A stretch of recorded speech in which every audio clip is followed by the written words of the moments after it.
At the level of ultimate reality, is there anything which does the function of remembering, or is memory just conceptual? What a very good question. So, memory is predominantly sañña, or perception. So sañña, perception, it does the function of recognition. If consciousness knows an object, sañña knows the object as cushion, rug, floor, camera, whatever, okay? And sañña is conditioned to other sañña through this type of causality that we've spoken about a few times, called decisive support, upanisaya, which is like a habit-forming type of causality. So our sañña builds its own habit of recognizing and linking things together. So an easy way to understand this is if you think about how a baby or a child learns. At first, their sañña is just picking up raw sense data. The sañña for what they're seeing and hearing is not linked to any word, it's not linked to any memory, it's just raw impingement. Gradually their sañña might start to condition itself or link. Oh, that sense impingement is linked to this unpleasant memory or something, or that sense impingement of food is linked to that pleasant feeling, that sañña. And gradually, as they're exposed to more reality, they might start to learn, oh, that thing that I see is linked to that sound that I hear. And then they can start to form words for their experience and so on. And eventually we can end up with really complex, abstract sañña, things like irony, justice, that we've built up over the impingement of many different concepts and sañña over time, where we figure out, okay, that perception's linked to that perception in that way. So that's what memory is. It's sañña, isn't it? The way that memory works is through the conditioning of sañña.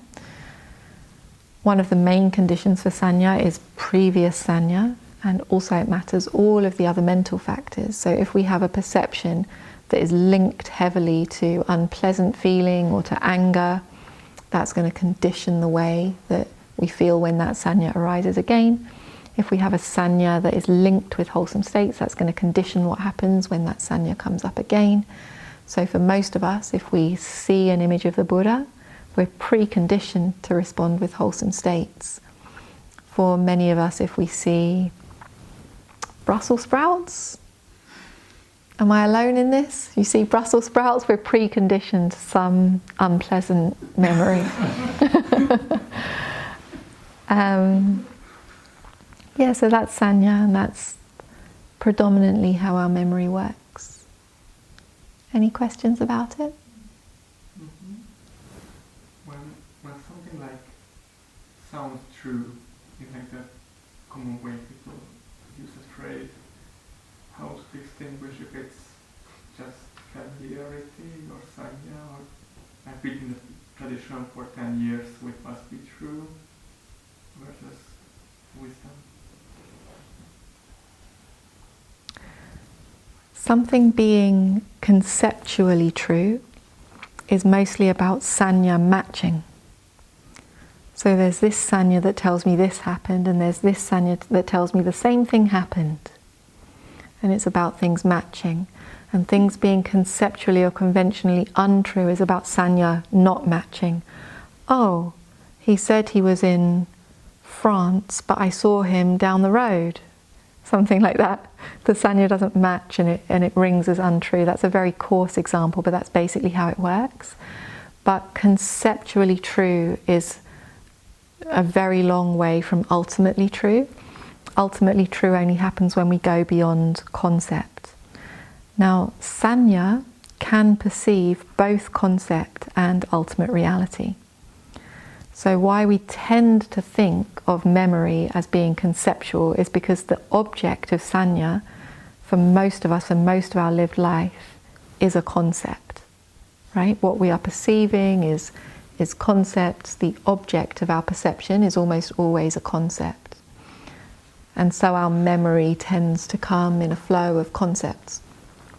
But sañña can also perceive ultimate reality, and that's what happens when we practice vipassana. We start to build up this whole new conditioning of our memory and our perception, a whole different way of familiarly interacting with reality. A new way of interacting with reality becomes familiar to our sañña. So sañña can do both, but it's most of our habit to be with concept. Does it answer your question? Maybe? I'm not sure. Not sure? Come back to you. All right. All right. I think that's all for tonight. Is that a sad face, Laurie? Go on, Dustin. Regarding the sañña, what's the role of, how would you explain like the relationship between craving, aversion and craving and accessing it? Yeah. I'm not sure I understand the question, but what might happen is a sañña arises of an object that is not physically present. So let's say, for example, now I think if we try, we can all make some sañña of our favorite flavor of ice cream arise. Right? Can we do that? Mm-hmm. Yeah? You can get that sañña?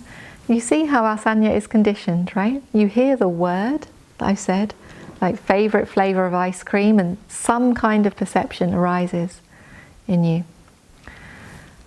And that sañña is linked to the memory of a feeling. Independent origination, the Buddha tells us that vedana paccaya tanha. It means we crave that which feels good. Really, what we're craving is just the feeling. But we make the mistake and we think we're craving the ice cream. And that's how our craving works. Now, aversion is the same.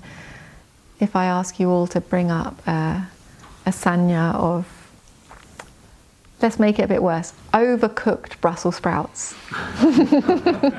There we go. There we go. Now we've got it. Overcooked Brussels sprouts. So most of us can do that. And it's associated with a kind of aversion, right? Right? And what we really want is to avoid the unpleasant feeling. But we make the mistake and we think we need to avoid the Brussels sprouts.